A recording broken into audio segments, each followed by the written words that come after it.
If you just give me 1 second, I had actually pinned the My 11 Circle badge of honor firmly to my chest, and I'm just finding a way to take it off because it has rudely been snatched away from me. There was a stage in the 14th over when we thought on My 11 Circle presents Cricbuzz Live, we'd be discussing that Mumbai have got a subpar total around the 165, 170 region. I'd be happy. Punjab would be happy. Most people would be happy. At the moment, the only person smiling is Shaun Pollock because he said, I told you so. But gentlemen, if we just had to, at the very outset, ask one question, why was Krishnappa Gautam bowling the 20th over? Anyone have an answer?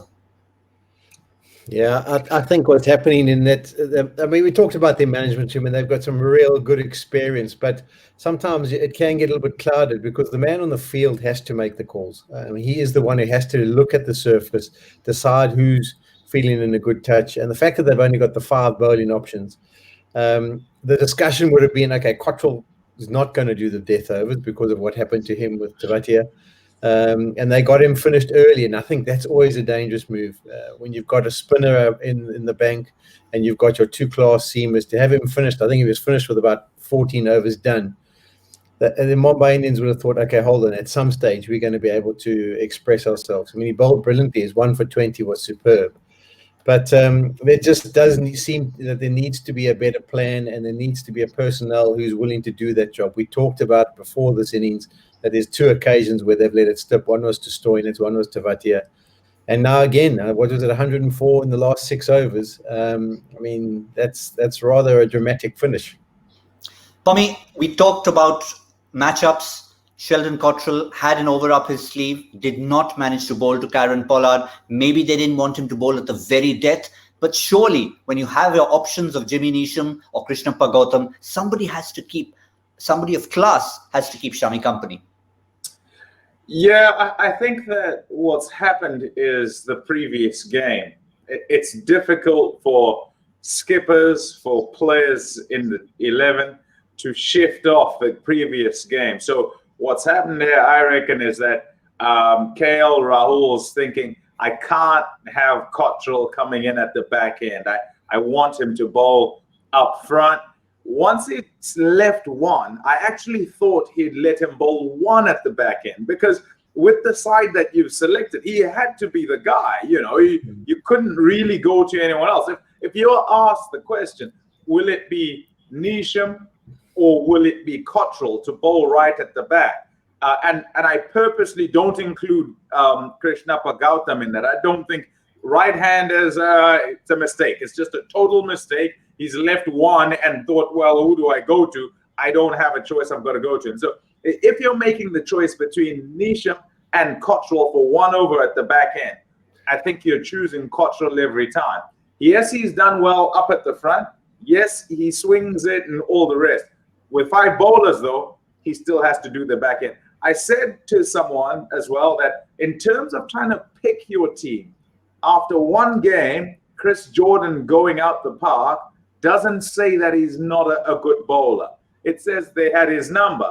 He provides you up front, middle, and back. That's what he does. And they perhaps should go with that in terms of what you need in your bowling side. It showed there, actually. So they've made changes fairly quickly. Jordan went for a few in that opening game. They got rid of him. Cottrell went for a few, but remember that was Sharjah, and they immediately said, okay, you're obviously good enough to be with us, but we'll bowl you early on in the innings. And this is what happened as a result. They were in charge, more or less, for 14 overs of the innings. 6.83, 5.25, 6.25. As a bowling unit, you'd be saying, we'll take this. Let's finish off well. Look at what happened in the last 6. 17.33, and suddenly the game is turned on its head, Shaun. Yeah, one thing also history tells you when you look at surfaces, you don't often get surfaces that are green and with a bit of a grass covering in the RPL or in Sharjah, Abu Dhabi or Dubai. But when you have got those pitches and the ball's nipping around, that ball ends up staying beautifully hard and in good condition. But the problem is at the back end, it actually just comes on beautifully. So if you try and go for Yorkers and miss them, that ball almost skids onto the bat and just gets whacked out the ground. So that's also always something you got to keep in your mind, is that because it was doing that much, there was a decent grass covering. It did look like it had a tinge of green to it.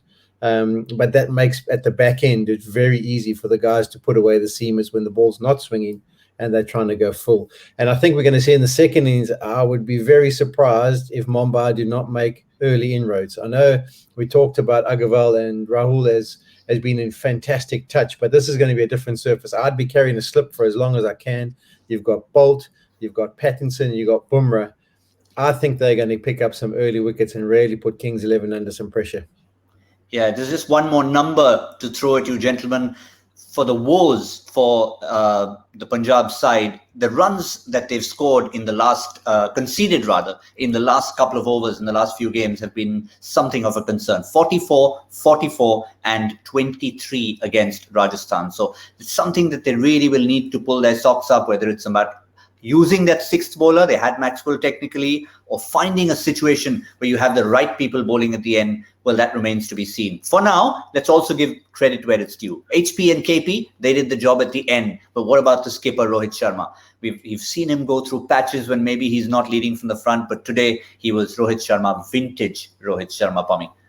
Yeah, he's lovely to watch when he's going well. And generally, Mumbai do well when he does well. And I know many will say, you know what, Pollard can rescue them and Hardik Pandya can rescue. But when he sets the platform up at the front, then generally those guys seem to get confidence from that and they can strike it better and get them to where they need to go.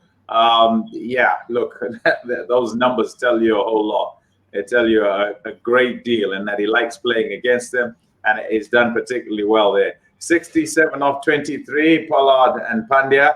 Well, the situation is set absolutely right for them when they're coming in and trying to hit sixes. And if you're helped by bowlers not quite getting the length and lines, and as Shaun says, with the ball coming on, then more often than not, you're going to see them make the ball disappear out the ground. They did it beautifully. I think what Rohit also did was absorb. I think he's played enough cricket and understood that, hold on, this isn't just your average stand and deliver kind of surface. If we've got wickets at the back end, we can maybe do some damage. But up front, if you're just going to try and go at everything, there's a good chance you'll get yourself out. And of course, they needed to do that, Shaun, just to elaborate on that point, because at the other end, your prediction of Quinton de Kock didn't come right, even though you got the My 11 Circle Badge of Honor with the runs on the board. Ishan Kishan wasn't quite the 99 Ishan Kishan we saw from the other day. So Rohit really needed to set the platform pretty much on his own.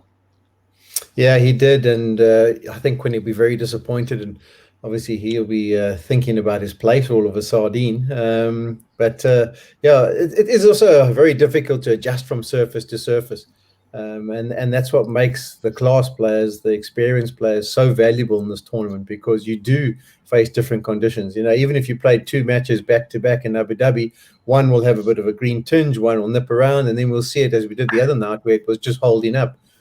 Can you adjust your game? Can you adapt to what's required for the team? So one point, it doesn't help to get a good ball like he got. It was a pretty good one. I know he didn't play it as well as he could have, but it doesn't help to, come up against a guy who wants to bowl to lefties, who's going to swing it. Even if it swings one or two, you're always not swinging it to you, particularly when you haven't, got a score at any point in the tournament yet. But Shaun, I know you wanted to make a point, to butt in there about the first 6 overs. Now, even of the second innings. Now, even if say they'd got 165, 170 and not a huge total, now they've got the addition of those 20 runs, plus the fact that the first 6 overs might just have something for the likes of Bumrah and company. Yeah, we had a look at the stats, and it tends to reflect that there's definitely something easier happening in the second power play of the match. 7 wickets at an average of 21, and look at the economy compared to the other side, the 3 wickets at 50. There was more wickets today up front, and I just think that as it gets later on in the day, the lights take effect, and then also that scoreboard pressure. All of a sudden, it's 190 you got to chase, and you feel like even though it's doing a bit, I have to go, and that's where the wickets come about. So that's why I'm thinking Mumbai Indians have got to carry a slip for as long as possible. So just to wrap up, gentlemen, Pommie, do you reckon the scoreboard pressure is going to be enough, or will KL Rahul and Mayank Agarwal, the two friends, come together again? They will need to put on another partnership. No better time than today. Yeah, what we've learned over the last few days in the IPL is that no matter how good it looks, you might walk in as a fielding side with runs on the board and think, yeah, we can do this. Just like this one was turned around, it looked like 160, 165, 170 looked out of reach actually with the way they were going, but things changed so quickly. So yeah, don't write off Kings 11 Punjab, particularly because they've got that form up at the top. And with that form up at the top, they'll just look to play cricket shots. You still have to bowl well to defend 191 in 20 overs. I can't believe I'm saying that, but you do. Yeah, you do. Yeah, we've been reminded of it. And the only thing I'll say to counter that, Shaun, our last word on the program. Yes, it's been fantastic from those two, but they have not got enough from 3, 4, 5, and 6. Will that hurt them today? Yeah, I think those guys haven't got themselves into form. You've got 3 big bowlers, 3 international bowlers up front.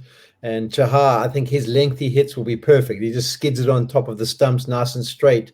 I suppose they've got to look at Mumbai's 5th bowling option and say, listen, that is the time where we really just almost have to risk everything and try and take that 5th bowler down. But I think it'll need to be a approach of just holding things in place for those first 6 overs, because I think a lot of damage could be done if they play it too willy-nilly. Yes, thank you, gentlemen. Can you imagine as and when Hardik Pandya does start rolling his arm over, they'd have 7 bowling options, and that's when the balance will really come to the fore. For the moment, they seem to have enough runs on the board. All of us reckon we are leaning towards blue, but you never know what's going to happen. The 10th over will say quite a lot, and we will bring you an analysis at that stage on Cricbuzz Combox. Thank you, Shaun. Thank you, Pommie. We'll see you, gentlemen, again. This has been My 11 Circle presents Cricbuzz Live.